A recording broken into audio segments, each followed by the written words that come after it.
Sige po. So, may katanungan na ako siguro sa inyo, ilan. Paliwanag lang siguro naman, Brother Gomer, sa Brother Gronson. So, ang programa niyo po ay madalas binabanggit na Sola Scriptura, di ba po? Sola Scriptura. Mas priority ang banal na kasulat. So, ang tanong ko ay ganito, paliwanag na lang po. Di ba yun ang programa niyo, aturo na Sola Scriptura, ba't po sa ating pag-aaral, karamihan, gumagamit pa po kayo ng writings ni Sister White? Doon. Question number 1. Tapos question number 2 ay gani rin. Sa writings ni Sister White, sa last days events yata yung nakalagay, na yung iglesia sa huling araw ay there will be unity inside the church. Yun po ang ni Sister White. Pero sa banal na kasulatan, yung iglesia sa huling araw, hindi na makaramdam ng pagkakaisa. Pagkos yun po ay magkaroon po ng pagkaalitan talaga. Konting diferensya, there will be a conflict. So, sa dalawa na sinasabi, alin po ba ang papaboran nyo? Yung writings ni Sister White o yung nakasulat sa banal na kasulatan? Yung second question. So mamaya na lang po magdadagdag ako. Gusto ko pong makita mismo, kasi pwede po nating mabuksan dito kung anong page ba, anong chapter po ba sa last day events yung binabanggit nyo? Meron mo ba kayong natatandaan po ninyo? Kasi meron po akong last day events dito sa online. Pwede po nating ma-check, no? Kung ano po yung context nung sinasabi ni Ellen White. Kasi kung titingnan po natin yung kabuuan ng sulat ni Mrs. White, ay meron din pong sinasabi si Ellen White na kung hinihintay natin na ang buong church ay ma-revive, ay hindi mangyayari. Ang tanong niya kasi, Brother Johnson, ay kung sola scriptura daw tayo, bakit pa tayo gumagamit ng sulat ni Mrs. White? Yung una. Yun yung una. Pangalawa, yung sulat ni Mrs. White, mayroon daw sinasabi na magkakaroon ng pagkakaisa ang church, samantalang sa Biblia ay sinasabi na hindi. Okay. So alin daw yung paniniwalaan natin? Yung nakasulat sa Biblia o yung sulat ni Mrs. White? Sagutin ko po yung Sola Scriptura. Pag sinabing Sola Scriptura, hindi ho Biblia lang ang babasahin natin. Ang meaning ng Sola Scriptura, hindi ibig sabihin hindi tayo magbabasa ng ibang book. Ang Sola Scriptura, ang meaning, yan ang primary authority. Gagamit tayo ng books, pero yun ang nangunguna. Ibig sabihin, back up. Halimbawa, sulat ni Mrs. White. Si Mrs. White nagsasabi, Sola Scriptura. Pero binabasa natin siya, ang gusto ni Mrs. White, ang gawin nating batayan ay Biblia. Yung pong mga komentary at sulat niya ay hindi po ibig sabihin nilalabag natin yung Sola Scriptura. Kasi yung mga babasahin niya, itinataas niya yung Bible, greater light, at samantala yung kanya ay laser light lang po mga kapatid. So yung tandaan po ninyo, ang meaning ng Sola Scriptura ay hindi nangangahulugan na yun lang yung babasahin natin. Hindi po ganon. Ang Sola Scriptura ay siya yung ating batayan ng pananampalataya.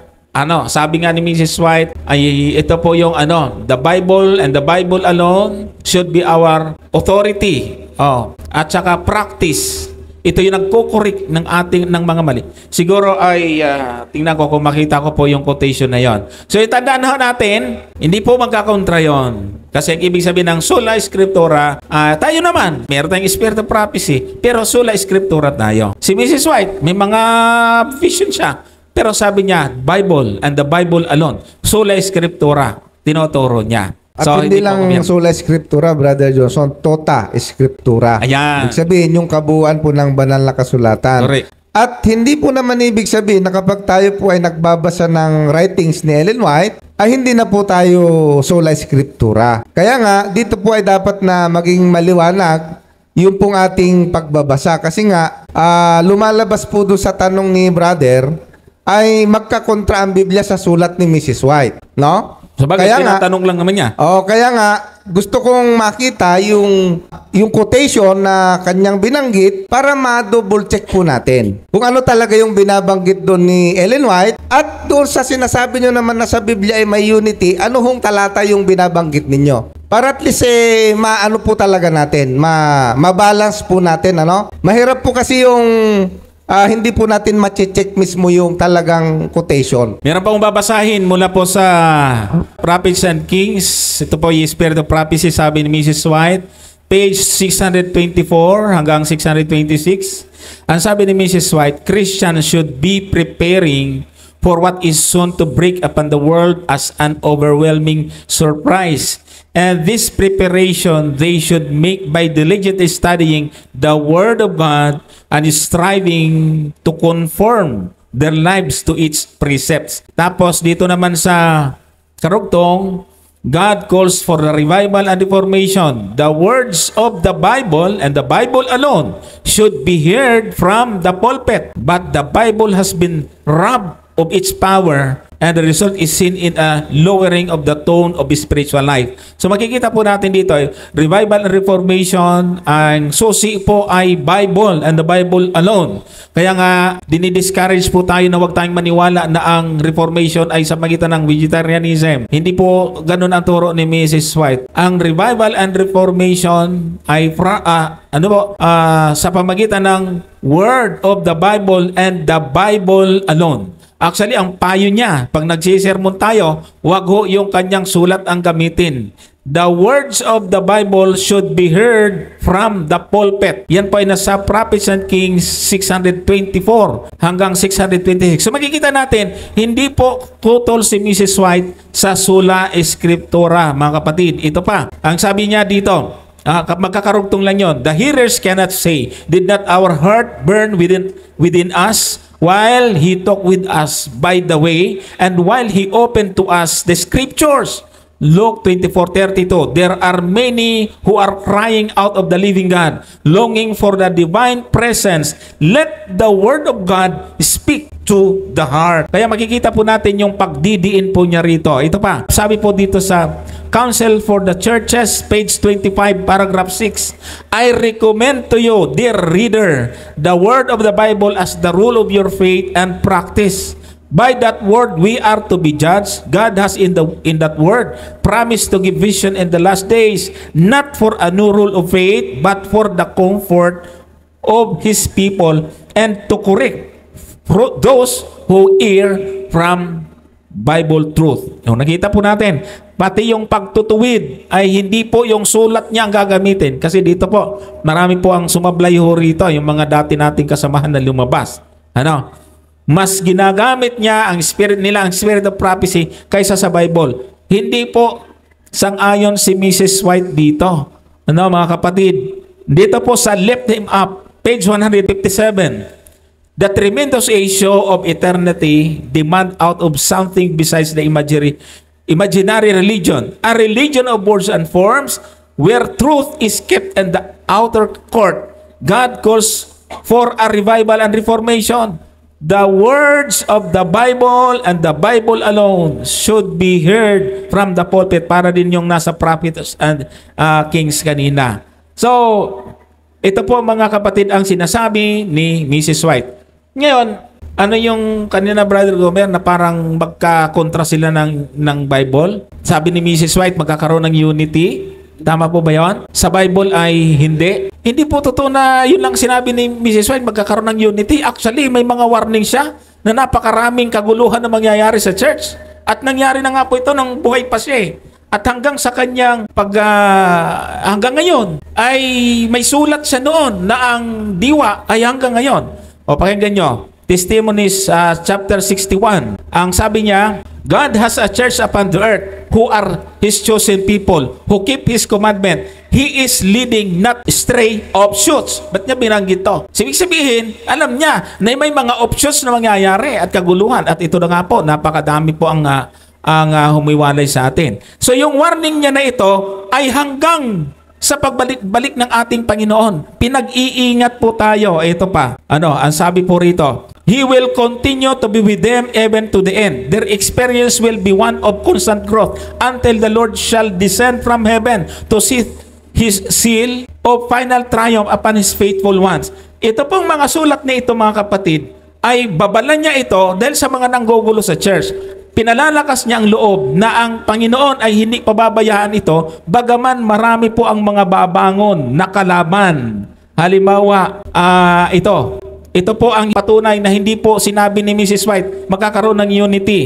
Ayan, Selected Messages, Volume 2, page 380. The church may appear as about to fall, but it does not fall. It remains while the sinners in Zion will be sifted out. The chaff separated from the precious wheat. So, mayroong panirang damo. sa loob. Kaya pag may panirang damo, wala hong unity po doon. O ito pa, yan, sa TM49, although there are evil existing in the church and will be until the end of the world. Imagine. O, sinasabi niya, hindi talaga magkakaroon ng unity. And sabi niya, no? Although there are evils existing in the church and will be until the end of the world, the church enfeebled and defective, needing to be reproved, warned, and counseled, is the only object upon the earth upon which Christ bestows His supreme regard. So marami pong kalaban sa loob. Marami pong mga evil sa loob ng iglesia. Kaya pinipintasan tayo ng iba. Walang unity. Totoo yun. Ibig sabihin, nandito sa Satanas. Ginugulo tayo, mga kapatid. So, kung paano binanggit ni Brother Gomer, i-consider natin yung tuta scriptura, totality of scripture. Ganon din po sa sulat ni Mrs. White. I-consider po natin yung totality ng kanyang writings bago tayo pumunta roon sa... Anyways, tanong naman yung kapatid sa conclusion doon sa isang statement niya. Kasi hindi ang sinabi niya sa isang quotation ay hindi po yun ang ibig sabihin na ng kanyang buong sulat. So, thank you po doon sa part na yun, Brother Gomer. Next po. Okay. Continuous ko lang po yung sa ano ni Brother Boy doon sa about sa unity. Parang sa verse Psalms 133:1 and Episo 4:3, pwedeng paki-explain about doon. Kasi parang nandoon siya sa Psalm 133:1 and Episo 4:3. Sige, basahin natin. Pagsikapan ninyong manatili ang pagkakaisa sa Espiritu sa pamamagitan ng buklod ng kapayapaan. Yung pong salitang ito ay hindi ibig sabihin nagkakaisa talaga. Kaya nga pinagsisikapan na magkaisa. Ibig sabihin, hindi talaga nagkakaisa. So ibig po sabihin dito sa talatang ito, warning na pagsumikapan na magkaroon ng pagkakaisa kasi meron po talagang pangsirang damo sa loob ng iglesia. Okay? Samantalang, doon sa awit 133 verse 1 naman, masdan ninyo at kay buti at kay ganda ng mga magkakapatid na nagkakasamang manmumuhay sa pagkakaisa. So si David dito ay nagpapahayag ng kagalakan. Alam nyo, historically, yung pong tawag dito, historical context po nito mga kapatid, ay ito yung panahon na nakakaranas po sila ng hindi pagkakaisa yung Israel. Alam naman natin na nahati nga sila Di nagkakaroon ng pagkakaisa. So nung dumating sa time na si David ay pinuntahan po doon nung kanyang mga sakop, actually hindi pa siya hari, ay pinuntahan siya at pinakikiusapan na pumayag na maging hari. So natuwa si David na nagkaisa sila para hirangin siyang hari. Kaya binanggit niya po ito, mga kapatid. Pero bago niya ito binanggit, nakaranas po talaga ng pagkakanya-kanya yung bayan ng Israel. Kaya nga, ang mensaheng ito ay hindi po talaga ibig sabihin na merong unity yung Israel kasi na-divide nga po yung 12 kingdom, mga kapatid. Si Apostol Pablo naman, dito sa Efeso, ay nananawagan sa mga mananampalataya na ingatan o panatilihin ang pagkakaisang ibinigay ng banal na Espiritu. No? Dapat ay makita po ito sa kanyang iglesia, yung nabubuklod, mga kapatid, sa iisang layunin. So, yun ang nakita ko pong background nitong mga talata ito. Brother Gomer. Actually po, kung babasahin po natin yung sulat ni Mrs. White, nakita ko po dito sa last day events po to. Ang sabi niya po rito ay ganito: persecution leads to unity among God's people. Ano sabi niya? When the storm of persecution really breaks upon us, the true sheep, ano ibig sabihin? Yung totoong mga tupa. Okay? The true sheep will hear the true shepherd's voice. So, yung pong pagkakaisa mga kapatid ay among God's people po talaga yan. Kaya nga yung sabi ni David na pagkabuti na makita na yung magkakapatid ay talagang nagkakaisa. At kung talagang tayo po ay magkakapatid nga at iisang espiritu yung nananalaytay sa atin, ay talagang magkakaroon ng pagkakaisa. Tama po ba? Ngayon, bakit hindi nagkakaroon ng pagkakaisa? Ay sapagkat mayroon ng ibang espiritu. Yan po ang ibig sabihin nun mga kapatid. Kasi ang sabi ng ating Panginoon, ako'y nagtanim, mabuting butil yung itinanim. Ang sabi ng mga alagad, bakit may mga tumubong damo? Kasi, nung gabi, pumunta yung kaaway at naghagis din ng panirang damo. Kaya ang tunay na iglesia, alam nyo mga kapatid, kapag ang tunay na iglesia ay talagang nagkakaisa, ay delikado, baka hindi tunay yan. Bakit?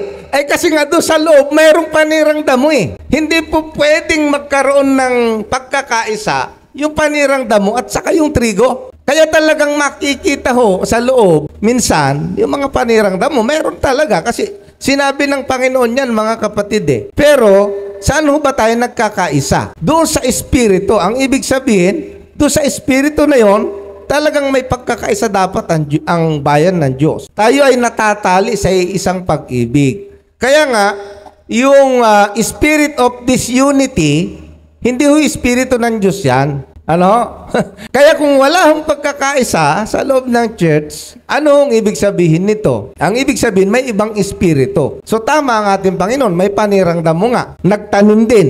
Ay ang tanong, kailan mahihiwalay? Ay di ba sa anihan pa? Oh, di ba sa anihan na may mahihiwalay yung trigo at saka yung damo eh, mga kapatid eh. So, wag po tayong magtataka kung minsan, actually kung babasahin niyo po ang Biblia, wala hong ibang gusto ang Biblia eh. O magbabasa po tayo sa isang talata halimbawa ng Kolosas. Tingnan po ninyo. Kolosas 3 ang talata ay 14. Ano sabi ni Apostol Pablo? At sa ibabaw ng lahat ng mga bagay na ito ay ano daw? Mangagbihis kayo ng pag-ibig na siyang tali ng kasakdalan. Ay ang problema, yung iba, ang pag-ibig nila pakunwari lang eh. Yan po yung dapat na makita po natin. Ang ibig sabihin, yung pagkakaisa dapat talagang nakikita sa loob ng church. Oh, ang sabi doon sa Kolosas 3:15. Ano sabi? At maghari sa inyong puso ang kapayapaan ni Kristo, na diay tinawag din naman kayo sa isang katawan at kayo'y maging mapagpapasalamat. Ibig sabihin, nasa loob tayo ng iisang katawan. Kaya nga, ang sabi ni Apostol Pablo, pwede bang sabihin nung mata, hindi ako sa katawan kasi ako'y mata? Hindi ho. Ang ibig sabihin, talagang ang gusto ng banal na kasulatan ang itinuturo na yung kanyang bayan magkaisa ho. Talaga. Ang problema, bakit hindi naaatin yung pagkakaisa? Kasi may kaaway eh. Nandun ho yung kaaway, hindi ho mawawala, mga kapatid. Kaya nga, yan po yung dapat nating maintindihan. Kasi kung iisang espiritu lang talaga dapat, ito yung dapat nating pagsikapan eh. Ang sabi ni Apostol Pablo sa, tingnan po ninyo sa 2 Corinthians 13:11. Sabi dito, sa katapus-tapusan mga kapatid, paalam na, mga pakasakdal kayo, mga aliw kayo, mga kaisa kayo ng pag-iisip. Ang tanong, tayo ho ba'y nangagkakaisa ng pag-iisip? Mga buhay kayo sa kapayapaan, at ang Diyos ng pag-ibig at ng kapayapaan ay sa inyo. So, ito po talaga yung goal ng church. Dapat nating isipin mga kapatid, yung pagkakaisa. At ang kaaway, hindi ho papayag na mangyari po yun. Kaya nga, mayroong mga gagamitin siya para magulo po ang iglesia. So, po yung dapat nating pakatandaan po ito mga kapatid. Ano ho? At sa sulat din ni Ellen White, ay hindi naman siya kontra sa pagkakaisa. Kaya sabi niya nga dito, persecution leads to unity among God's people. So pagdating kasi ng panahon na ito, mahihiwalay na eh. Mahihiwalay na yung tunay at saka yung hindi tunay. Ganun po ang mangyayari sa huling araw, mga kapatid. So talagang yung pong kaguluhan minsan hindi maiwasan dahil nga nandyan ho ang kaaway na gumagawa, mga kapatid. Okay?